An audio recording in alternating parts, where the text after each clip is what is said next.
ও আচ্ছা, দাজ্জাল কি মানুষ না জিন নাকি? দাজ্জাল কে? এটা ফেরেশতা নাকি জিন না মানুষ? কি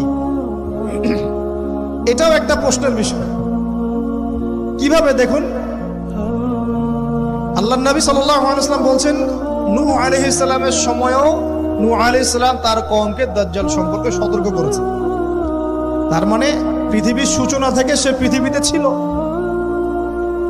এবং সে বের হবে শেষ জামানায়, এবং বের হয়ে সে তার অনুসারীদেরকে নিয়ে বিশ্বটাকে শাসন করবে। তার মানে অনেক লম্বা একটা হায়াত সে পেয়েছে।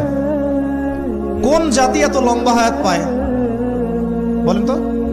কোন জাতি, মানব জাতি এত লম্বা হায়াত পায়? একটা মিস্টেরিয়াস ক্যারেক্টার দাজ্জাল।